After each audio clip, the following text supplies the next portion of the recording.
అందరికీ నమస్కారం. ఈరోజు మనం చర్చించుకోబోయేటువంటి అంశం the romantic imagination and national feeling.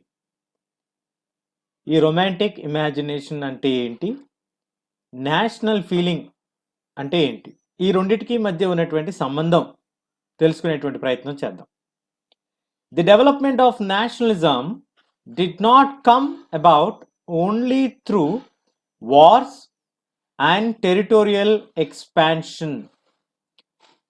మనం చెప్తున్నటువంటి నేషనలిజం అనేటువంటి ఫీలింగ్ ఏదైతే ఉందో అది కేవలం యుద్ధాలు చేయటం వల్ల కానీ లేదా వేరొక దేశాలని ఆక్రమించుకోవటం ద్వారా కానీ అటువంటి భావన రాలేదు అనేటువంటి అంశం మనకి ఇక్కడ తెలియజేస్తున్నారు.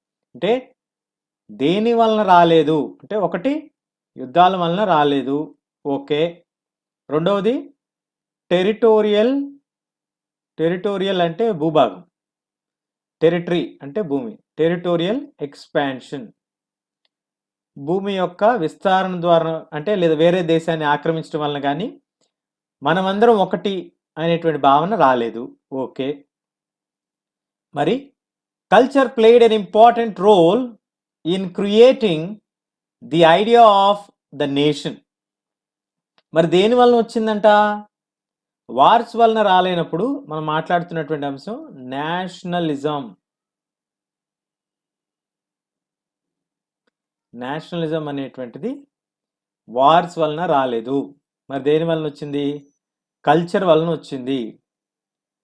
కల్చర్ సంస్కృతి. ఎలా? ఒక ఆర్ట్, ఆ ప్రాంతం యొక్క కళ, ఆ ప్రాంతం యొక్క పద్యాలు, గేయాలు, కథలు, అనేక కథలు ప్రాచుర్యంలో ఉంటాయి కదా, ఆ కథలు, ఆ ప్రాంతం యొక్క సంగీతం, మ్యూజిక్, ఇవి ఏం చేసినాయి అంట? ఇవి సహాయం చేసినాయి అంట. These all help them to express and shape the Nationalist feelings. ఆ ప్రాంతం యొక్క కళ, ఆ ప్రాంతం యొక్క పద్యాలు, ఆ ప్రాంతం యొక్క అనేకమైనటువంటి కథనాలు, ఆ ప్రాంతం యొక్క మ్యూజిక్, సంగీతం, అక్కడ ఉన్నటువంటి ప్రజల యొక్క భావాల్ని తెలియజేయటానికి ఉపయోగపడినాయి. అదేవిధంగా ఈ యొక్క నేషనలిస్ట్ ఫీలింగ్ అనేటువంటిది ఏర్పడటానికి కూడా ఈ యొక్క కళలు ఉపయోగపడినవి అనేటువంటి అంశం ఇక్కడ మనకి తెలియజేస్తున్నారు. ఇక్కడ మనం రెండు అంశాలు తీస్తున్నాం. మొదటిది, war or the territorial expansion did not come or bring any kind of development the feeling of nationalism. మనమంతా ఒక్కటే అనేటువంటిది ఒక యుద్ధం ద్వారా కానీ ఒక భూభాగాన్ని ఆక్రమించుకోవడం ద్వారా కానీ కలగలేదు. మరి దేని వలన కలిగింది? దేని వలన కలిగిందంటే 1 మార్క్ క్వశ్చన్ అయితే కల్చర్ వలన కలిగింది. ఒకటి, కల్చర్లో ఏం కలిగింది? మనం అందరం ఒకటే అనేటువంటి భావన కలిగింది. ఆ యొక్క ఆలోచన దృక్పథం మొదలైంది. ఎలా అండి అంటే, అక్కడ ఉన్నటువంటి కళల ద్వారా, అక్కడ ఉన్నటువంటి పద్యాల ద్వారా, అక్కడ ఉన్నటువంటి కథల ద్వారా, అక్కడ ఉన్నటువంటి స్థానికంగా ఉన్నటువంటి యొక్క సంగీతం, నృత్యాలు, వీటి ద్వారా మనమందరం ఒకటే అనేటువంటి ఒక భావన వాళ్ళందరిలో ఏర్పడటానికి చాలా ముఖ్యమైనటువంటి పాత్ర పోషించింది అనేటువంటి అంశాన్ని మనకి ఇక్కడ తెలియజేస్తున్నారు. ఈ విధంగా ఉండటం వలన వాళ్ళు తమ యొక్క భావాల్ని వ్యక్తపరిచారు. అదేవిధంగా తమ యొక్క ఆలోచనలో మనమందరం ఒకటే కదా, మనందరికీ ఉన్నటువంటి సంస్కృతి ఒకటే, మనకందరికీ ఉన్నటువంటి కళ ఒకటే, కథలు ఒకటే, గద్యాలు ఒకటే, పద్యాలు ఒకటే అనేటువంటి యొక్క భావజాలం ఏర్పడటానికి వారి యొక్క సంస్కృతి తోడ్పడింది అనేటువంటి అంశం మనకి ఇక్కడ తెలియజేయబడుతుంది. ఇది 3 మార్క్స్ క్వశ్చన్గా వస్తే మీరు 3 పాయింట్స్ రాయాలి. Nationalism, development of nationalism did not come through wars and territorial expansion, ఇవి 1.5 మార్క్ వస్తుంది. నెక్స్ట్, దేని ద్వారా వచ్చింది?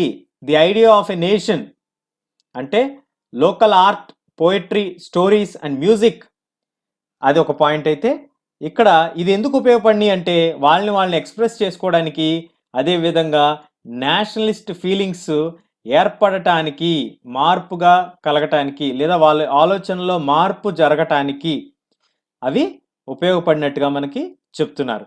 మరి నెక్స్ట్ పాయింట్ ఏంటంటే, లెట్ us లుక్ అట్ రొమాంటికిజం. రొమాంటికిజం అంటే సినిమా హీరోలు అనుకుంటున్నారా? అనుకుంటారులే, సినిమాలు చూస్తారుగా. రొమాంటికిజం అనేది ఆ సినిమాల్లో ఆ హీరో రొమాన్సులు కాదు. ఇక్కడ ఏంటంటే ఎ కల్చరల్ మూమెంట్, కళాత్మకమైనటువంటి ఉద్యమంగా చెప్పుకోవచ్చు, which sought to develop a particular form of nationalist sentiment. ఈ యొక్క సంస్కృతికి సంబంధించినటువంటి ఒక ఉద్యమంగా జరిగినటువంటి ఒక అంశం. దేనికి సంబంధించినటువంటి ఉద్యమం? ఏదైనా మార్పు జరగాలి కదా, ఏదైనా జరగాలి, ఏదైనా కోరుకుంటేనే మనకి అదే ఉద్యమంగా మనం పిలుస్తూ ఉంటాం. అట్లాంటిది నేషనలిస్ట్ సెంటిమెంట్స్ ఏర్పడటానికి అక్కడ ఉన్నటువంటి ఈ యొక్క కల్చరల్ మూమెంట్ జరిగింది అని మనకి తెలియజేస్తూ ఉన్నారు. The romantic artist and poets generally criticized the glorification of reason and science. ఎవరైతే ఇప్పుడు మనం చెప్తున్నామో ఈ కళాకారులందరూ, ఈ రచయితలందరూ ఈ యొక్క నేషనలిస్ట్ సెంటిమెంట్ ఏర్పడటానికి వాళ్ళ వంతు వాళ్ళు కృషి చేశారని చెప్తున్నాం కదా, అదే సమయంలో వాళ్ళు వీళ్ళందరూ ఎప్పుడు కూడా క్రిటిసైజ్ చేసేటువంటి అంశం. What did the romantic artist criticise? ఒకటి గ్లోరిఫికేషన్,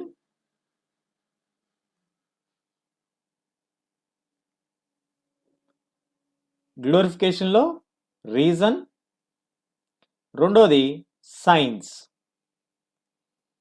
గ్లోరిఫికేషన్ ఆఫ్ రీజన్, గ్లోరిఫికేషన్లో మనం చాలా గొప్పగా చెప్పుకునేటువంటి కారణాలు ఏమిటి, ఎందుకు జరిగింది ఇలాగా అనేటువంటి అంశం ఒకటి. రెండోది సైన్స్లో వచ్చినటువంటి మార్పులు, అవి మనకి వాళ్ళు క్రిటిసైజ్ చేస్తూ ఉండేవాళ్ళు.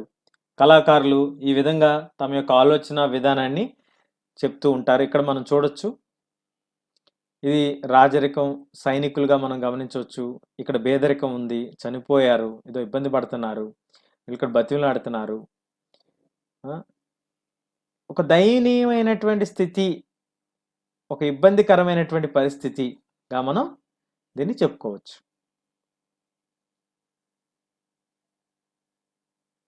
అదే ఇక్కడ ఇచ్చారు కదా, the massacre at Chios Eugene Delacroix in 1824. French painter Delacroix అనేటువంటి వ్యక్తి ఇంపార్టెంట్ ఫ్రెంచ్ రొమాంటిక్ పెయింటర్స్లో ఒకరుగా చెప్పుకోవచ్చు. ఇతను ఒక పెద్ద పెయింటింగ్ని గీశారు ఒక ఇన్సిడెంట్ని తెలియజేయడానికి. 20,000 మంది గ్రీక్స్ చంపివేయబడ్డారు టర్క్స్ చేతిలో in the island of Chios, లేదా కియోస్ అని కూడా అనొచ్చు, Chios. By dramatising the incident, focusing on the sufferings of women and children and using the vivid colors, Delacroix sought to appeal to the emotions of the spectator to create sympathy for the Greeks. ఇక్కడ మనం గమనించవచ్చు కదా, Greeks 20,000 మందిని టర్కీకి సంబంధించినటువంటి రాజులు లేదా సైనికులు చంపివేశారు అనేటువంటి అంశాన్ని 1824వ సంవత్సరంలో జరిగింది.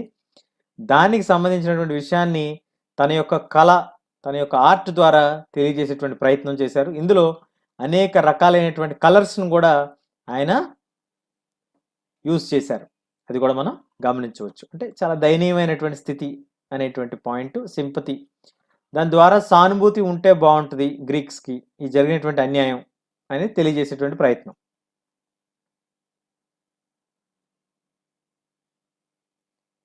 సో దాన్ని క్రిటిసైజ్ చేసిన తర్వాత ఎవరు, ఈ యొక్క గ్లోరిఫికేషన్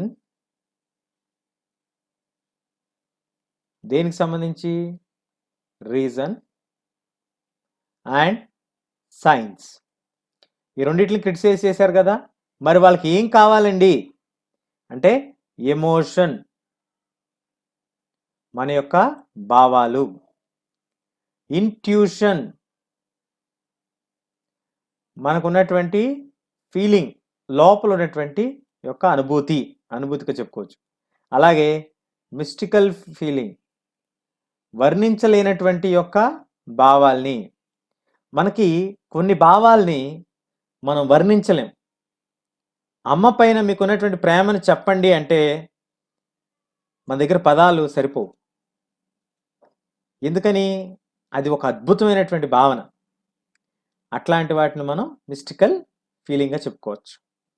ఈ విధంగా ఎమోషన్స్, మనలో ఉన్నటువంటి అంతర్లీన భావాలు, మనకున్నటువంటి అద్భుతమైనటువంటి భావాలు, ఈ భావాల్ని మాత్రమే వాళ్ళు ఫోకస్ చేస్తారు.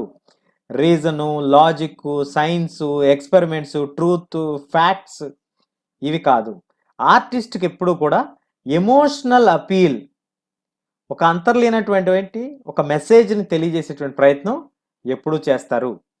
Their effort was to create a sense of shared collective heritage and a cultural past, common cultural past, as the basis of a nation. So ఈ రొమాంటిక్ ఆర్టిస్ట్ లేదా పోయట్స్ ఏమి చేయాలి అనేటువంటి ప్రయత్నం చేశారంటే, మనం అందరం ఒకటే అని మనం ఎలా చెప్తాం? మనం అందరం కలిసి ఒక సంస్కృతిని, ఒక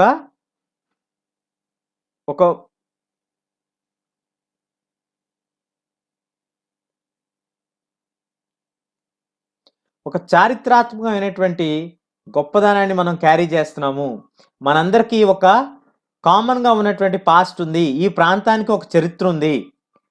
ఎప్పుడైతే మనకి ఈ భావం తెలుస్తుందో అప్పుడు మనం ఒక దేశంగా ఆవిర్భవించడానికి అది పునాది అవుతుంది అనేటువంటి ప్రయత్నం ఈ యొక్క రొమాంటిక్ ఆర్టిస్ట్ చేయటం జరిగింది.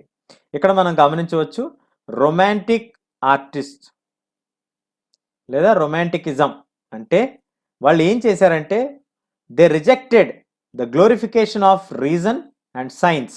ఇది 1 mark. What did they intend, what did they focus? వాళ్ళు ఫోకస్ చేసినటువంటి అంశం ఏంటి? Emotion, intuition, mystical feeling.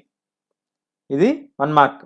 మరి what are the efforts they did? ఏం ఎఫర్ట్స్ చేసేటువంటి ప్రయత్నం చేశారు వాళ్ళు? వాళ్ళు ఏం చేద్దాం అనుకున్నారంటే, create a sense of shared collective heritage, అదేవిధంగా కామన్ కల్చరల్ పాస్ట్. మనందరికీ ఒక కామన్గా ఉండేటువంటి గతం ఉంది, ఒక చరిత్ర ఉంది. అది ఏమవుతుంది? It becomes a basis of a nation. అది ఒక పునాదిగా మారుతుంది. మనం అందరం ఒకటి అనేటువంటి భావన కలిగించటానికి. What are the efforts made by the romantic artist to create a sense of collective identity అని అన్నప్పుడు మనం ఈ పాయింట్స్ మెన్షన్ చేయాలి. ఇక్కడ ఏం మెన్షన్ చేయాలి? The efforts was to create a sense of shared collective heritage, common cultural past as the basis of a nation.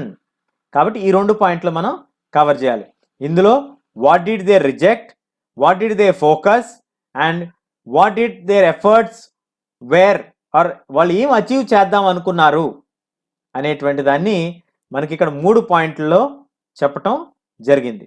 మరి అదేవిధంగా అదర్ రొమాంటిక్స్ అంటే మిగతా రచయితలు లేదా మిగతా ఎవరైతే ఈ యొక్క దృక్పథాన్ని ఫాలో అయ్యారో వాళ్ళు ఏం చెప్పారంటే, ఒక ఉదాహరణ చూస్తే, జర్మన్ ఫిలాసఫర్ జాన్ గాట్ఫ్రైడ్ హర్డర్, అతని పేరు జాన్ గాట్ఫ్రైడ్ హర్డర్. ఇతను జర్మనీ దేశానికి చెందినటువంటి ఫిలాసఫర్, తత్వవేత్త.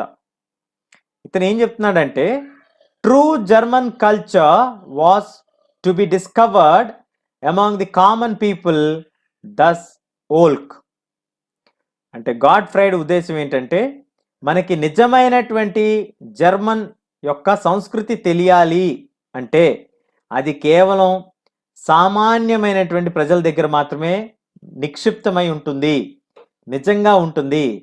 మనం తెలుసుకోవాలి అంటే మనం అక్కడికి వెళ్ళి తెలుసుకోవాలి, సామాన్య ప్రజల దగ్గరికి వెళ్ళి తెలుసుకునేటువంటి ప్రయత్నం చేయాలి. అక్కడ కామన్ పీపుల్ అంటే సామాన్య ప్రజల్ని దాస్ ఓల్క్ అని పిలుస్తారు. It was through folk songs, folk poetry, folk dances that the true spirit of a nation was popularised. ఎందుకన్నారు ఈ ఉద్దేశానంటే, మనం ఎప్పుడైతే జానపద పాటల్ని, జానపద పద్యాల్ని, జానపద నృత్యాల్ని గనక గమనిస్తే అది మనకి నిజమైనటువంటి ఈ యొక్క నేషన్ అనేటువంటి ఆలోచనను మనం గమనించవచ్చు. వాటి ద్వారానే మన యొక్క ఆలోచన విధానాన్ని కూడా సామాన్యుడికి అందజేయొచ్చు అనేటువంటి ఆలోచన ఒకటి ఇక్కడ మనకి గాడ్ ఫ్రైడ్ తెలియజేయటం మనం గమనించవచ్చు. So collecting and recording these forms of folk culture was essential to protect of nation building. కాబట్టి ఎప్పుడైతే మనకి ఈ యొక్క జానపదాల యొక్క ప్రాముఖ్యత తెలిసిందో, వాటిని అన్నిటిని మనం ఒక చోట కలెక్ట్ చేసుకొని, వాటిని వాళ్ళు డ్యాన్సులు కనుక వేస్తున్నా, పాటలు కనుక పాడుతున్నా, లేదా పద్యాలు చెప్తున్నా, వాటిని కుదిరితే రికార్డ్ చేసుకొని దాని ద్వారా ఫోక్ కల్చర్ ఏదైతే ఉందో, జానపద నృత్యాలు, జానపదాలని మనం ఒక భద్రపరిస్తే మన యొక్క సంస్కృతిని మనం భద్రపరిచినట్టు అవుతుంది. ఇది ఈ యొక్క దేశ నిర్మాణంలో చాలా ముఖ్యమైనటువంటి పాత్ర పోషిస్తుంది అనేటువంటి ఉద్దేశాన్ని జాన్ గాడ్ ఫ్రైడ్ తెలియజేయటం మనం ఇక్కడ గమనించవచ్చు. మరి అదేవిధంగా నెక్స్ట్ పాయింట్ ఏం చెప్తున్నారంటే, the emphasis on vernacular languages and the collection of local folklore was not just to recover an ancient national spirit but also to carry the modern nationalist message to large audience who were mostly illiterates. ఇది చాలా important point. మనం ఎప్పుడైతే ఇక్కడ focus చేసామో, మన యొక్క John God fried చెప్పినట్టుగా మన యొక్క కల్చర్ని తెలుసుకునేటువంటి ప్రయత్నం చేయాలి అంటే మనం ఎక్కడికి వెళ్ళాలి? కామన్ మ్యాన్ దగ్గరికి వెళ్ళాలి. కామన్ పీపుల్ దగ్గర ఏముంటుందండి? జానపదాలు, ఫోక్ కల్చర్. ఈ ఫోక్ కల్చరు స్థానికంగా ఉన్నటువంటి భాషను బట్టి అది ఉంటుంది కాబట్టి ఆ స్థానిక భాషల్ని తెలుసుకునేటువంటి ప్రయత్నం చేసి వాటిని స్థానిక భాషలోనే వాటిని రచించటం, దాన్ని చేయటం ద్వారా ఆ యొక్క పురాతన సంస్కృతిని తెలుసుకునేటువంటి ప్రయత్నమే కాకుండా పురాతనమైనటువంటి ఆలోచన విధానం తెలుస్తుంది. అదేవిధంగా కొత్త తరానికి, ఇప్పుడున్నటువంటి తరానికి మనం నేషనలిస్ట్, మన యొక్క దేశం యొక్క పునాదుల్ని మనం ఇక్కడ వెతుక్కోవచ్చు, నిర్మించుకోవచ్చు. ఎందువలనండి అంటే, ఎప్పుడైతే ఇక్కడ మనం జానపదాల్లో ఒక పాట ద్వారా మనం చెప్తాము, అక్కడ ఆ యొక్క పాట ద్వారా మన మెసేజ్ కొన్ని వేల లక్షల మందికి చేరటానికి అవకాశం ఉంటుంది. మరొక అడ్వాంటేజ్ ఏంటంటే మనకి ఇక్కడ చదువుకున్నారా, చదువు లేదా అనేటువంటి రిస్ట్రిక్షన్ అనేది ఉండదు. కేవలం చదువుకున్న వాళ్ళు మాత్రమే ఒక బుక్ చదవగలరు, ఒక న్యూస్ పేపర్ చదవగలరు, ఆ విధంగా ఉంటుంది. కాబట్టి చదువు లేనటువంటి వాళ్ళు చాలామంది ఉంటారు కాబట్టి గ్రామీణ ప్రాంతాల్లో అటువంటి వారికి కూడా అర్థమయ్యేటువంటి భాష ఏమిటి అంటే జానపదాలు. కాబట్టి మనం జానపదాల గురించి తెలుసుకున్నప్పుడు ఎలా అయితే మనకి ఆ ప్రాంతం యొక్క చరిత్ర తెలుస్తుంది, ఆ ప్రాంతం యొక్క సంస్కృతి తెలుస్తుందో, అదేవిధంగా మనం ఏదన్నా తెలియజేయాలనుకున్నా కూడా జానపదాల ద్వారా తెలియజేస్తే కొన్ని లక్షల మందికి అది చేరటానికి అవకాశం ఉంటుంది. వారు చదువుకున్న వాళ్ళైనా చదువు లేని వారైనా సరే ఎటువంటి ఇబ్బంది లేకుండా మన యొక్క మెసేజ్ కొన్ని కోట్ల మందికి, లక్షల మందికి చేరేటువంటి అవకాశం ఉంటుంది అనేటువంటి పాయింట్ ఇక్కడ మనకి చెప్తూ ఉన్నారు. రెండోది, especially so in case of Poland which had been partitioned at the end of the 18th century by the Greek powers Russia, Prussia and Austria. ఈ యొక్క అంశం ఏదైతే ఉందో భాష అనేది చాలా ప్రాముఖ్యం పొందుతుంది, స్థానికంగా ఉన్నటువంటి భాష. దీనికి ఒక ఉదాహరణగా మనం చెప్పుకోవాలంటే పోలాండ్ భూభాగాన్ని వాళ్ళు విడదీయటం జరిగింది, ముక్కలు చేశారు. ఎవరు ముక్కలు చేశారు? గ్రేట్ పవర్స్, అప్పుడున్నటువంటి గ్రేట్ పవర్స్ అయినటువంటి రష్యా, ప్రుషియా అండ్ ఆస్ట్రియా, ఈ 3 దేశాలు కలిపి 18వ శతాబ్దంలో పోలాండ్ భూభాగాన్ని ముక్కలు చేయటం జరిగింది. Even though Poland no longer existed as an independent territory, national feelings were kept alive through music and language. అలా పోలాండ్ని ముక్కలు చేసినటువంటి సందర్భంలో అప్పుడు అది ఇండిపెండెంట్గా లేనప్పటికీ ఈ నేషనల్ ఫీలింగ్స్, మనమందరం ఒకటి అనేటువంటి భావాన్ని వాళ్ళందరిలో కలిగజేయటానికి లేదా వాళ్ళందరినీ ఆ భావంలో ఉంచటానికి అప్పుడు వాళ్ళు మ్యూజిక్ లాంగ్వేజ్ని ఒక ఇన్స్ట్రుమెంట్ కింద, ఒక సోర్స్ కింద లేదా ఒక టూల్ కింద, ఒక వస్తువు కింద మార్చుకొని దాని ద్వారా ప్రజలకు తెలియజేసేటువంటి ప్రయత్నం వాళ్ళు చేశారు. కరోల్ కర్పున్స్కీ అనేటువంటి ఇతను ఏం చేసేవాడంటే మ్యూజిక్ ప్లే చేసేవాడు. తన యొక్క ఒపెరా ద్వారా మ్యూజిక్ ప్లే చేసేవాడు. ఇతను తన యొక్క మ్యూజిక్, తన యొక్క ఫోక్ డాన్సెస్ ద్వారా పోలాండ్కి చెందినటువంటి భాషని, పోలాండ్కి చెందినటువంటి స్థానిక పద్యాల్ని, స్థానిక గేయాల్ని, వాటన్నిటిని కూడా వాళ్ళు యొక్క ఉద్యమం జరుపుతున్నప్పుడు ఈ గ్రేట్ పవర్స్తో అతను తన వంతుగా తను పాటలు పాడి వీళ్ళందరినీ ఉత్తేజపరిచేవాడు అనేటువంటి అంశం మనకి తెలియజేస్తున్నారు. అలా తను పాటలు పాడి ఉత్తేజపరిచాడు కాబట్టే ఆ మజుర్కా అనేటువంటి యొక్క పాట నేషనలిస్ట్ సింబల్గా ఆ తర్వాతి కాలంలో మారటం చూడవచ్చు. మనకి ఎలాగైతే వందే మాత్రం మన వాళ్ళు ఉద్యమం చేస్తున్నప్పుడు వందే మాత్రం వందే మాత్రం అని ఎలాగైతే పాడారో తర్వాత మనకి వందే మాత్రం గేయం ఎలా వచ్చింది, అది ఒక చిహ్నం కింద ఎలా మారింది అనేది ఇక్కడ మనం పోలాండ్లో కూడా ఒక ఉదాహరణ మనం గమనించవచ్చు. కాబట్టి ఈ పారాగ్రాఫ్లో మనం నేర్చుకున్నటువంటి ముఖ్యమైన పాయింట్ ఒకటి, ఎందుకు మనం ఈ యొక్క స్థానిక భాషల పైన పట్టు సాధించాలి, అదేవిధంగా జానపదాలు మనకి ఏం తెలియజేస్తాయి, అలాగే జానపదాలని మనం ఎలా వాడుకోవచ్చు, ఎందుకు జానపదాల వలన చాలా ఎక్కువ మంది ఆకర్షితులు అవుతారు, ఎందుకంటే చదువుకున్నా చదువు లేకపోయినా అందరూ పద్యాలని పాటల్ని ఆనందంగా వింటారు కాబట్టి వింటున్నప్పుడు అది ఖచ్చితంగా మనసులోకి వెళ్తుంది. అది మంచి పాట కనుకైతే అందరూ ఆనందపడతారు. కాబట్టి జానపదాలు చాలా ఫేమస్ మనకు కూడా. ఇప్పుడు కూడా జానపదాలు ఏదైనా సినిమాల్లో పాడినా కూడా చాలా ఫేమస్. మీ అందరికి తెలుసు కదా, జానపదాల పాటలు చాలా ఫేమస్గా ఉన్నాయి, వింటూనే ఉంటారుగా. మరి అదేవిధంగా ఇప్పుడు మనం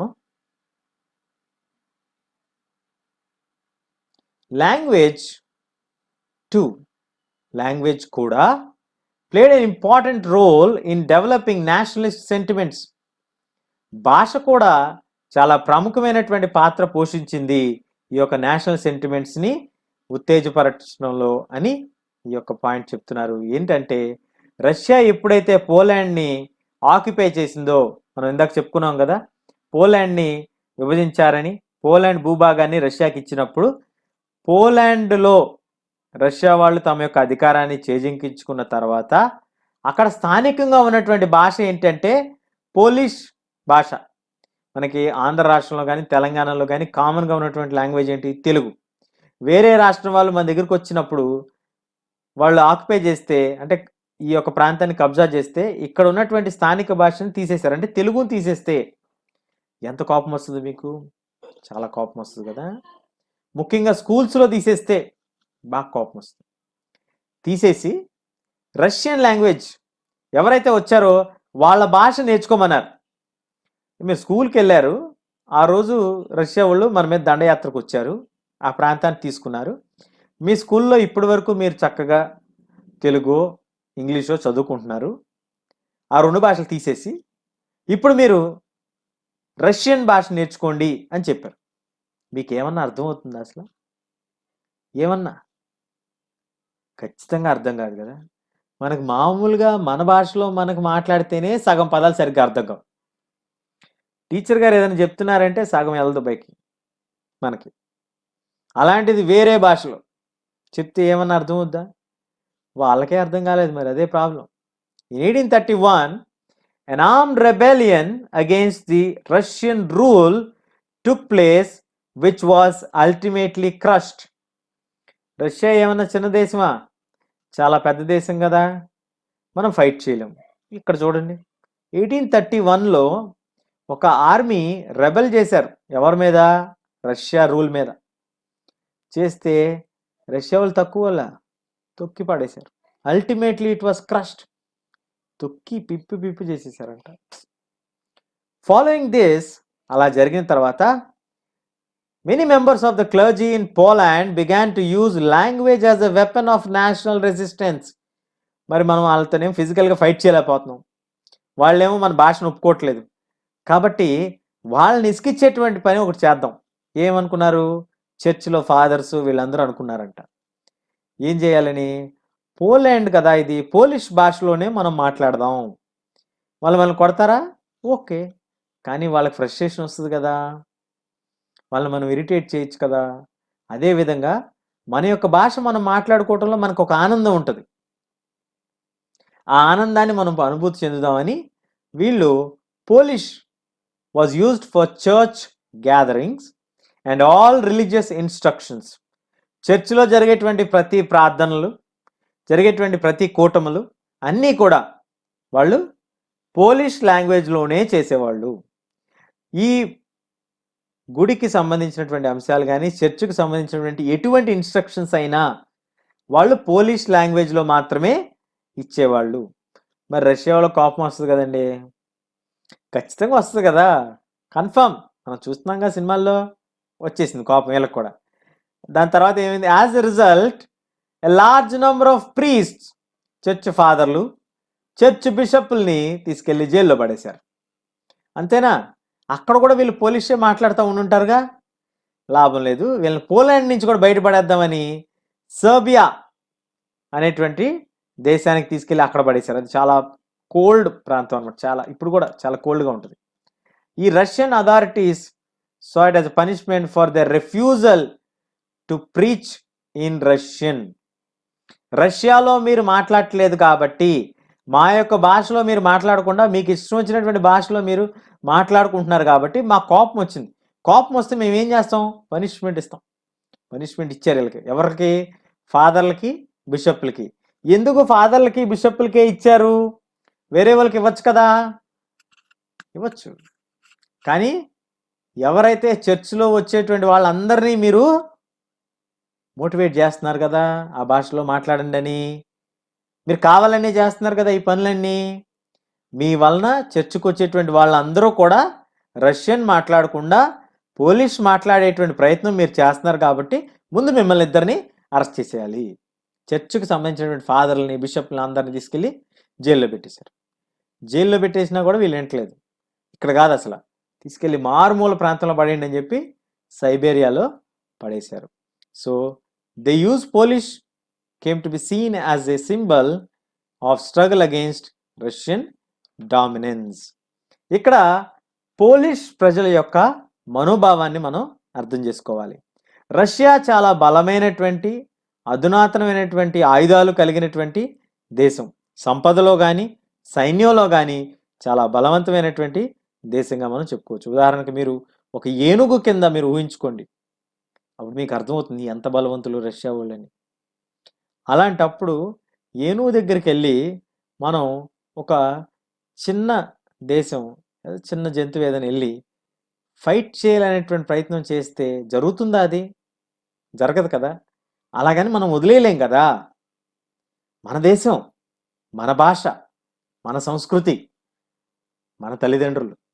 కాబట్టి అక్కడ పోలిష్ వాళ్ళు వాళ్ళ యొక్క కోపాన్ని తెలియజేయాలి ఈ రష్యాకి వ్యతిరేకంగా అని దీన్ని, భాషని ఒక ఆయుధంగా వాడుకున్నారు, భాషని ఒక చిహ్నంగా వాడుకున్నారు తమ యొక్క వ్యతిరేకతని వ్యక్తం చేయటానికి అనేటువంటి అంశం మనం ఇక్కడ గమనించవచ్చు. కాబట్టి ఇక్కడ నేర్చుకున్నటువంటి పాయింట్స్ మనం, language also played or language too played an important role in developing the nationalist sentiments. అదేవిధంగా వీళ్ళు ఎప్పుడైతే దీన్ని అపోజ్ చేశారో, ఈ యొక్క భాష యొక్క మార్పుని, దాన్ని వాళ్ళు క్రష్ చేసినప్పటికీ వాళ్ళ యొక్క రిలీజియస్ గ్యాదరింగ్స్, మతపరమైనటువంటి సమూహాలు కానీ కూటములు కానీ జరిగినప్పుడు వాళ్ళు దాన్ని చేయటం జరిగింది. దానికి రష్యన్స్ పనిష్మెంట్ కూడా ఇచ్చారు.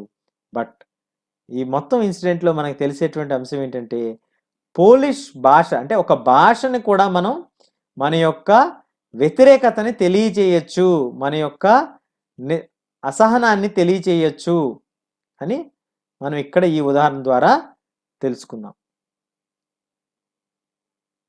సో ఇలా ప్రతి పారాగ్రాఫ్లో కొన్ని ఇంపార్టెంట్ పాయింట్స్ ఉంటాయి.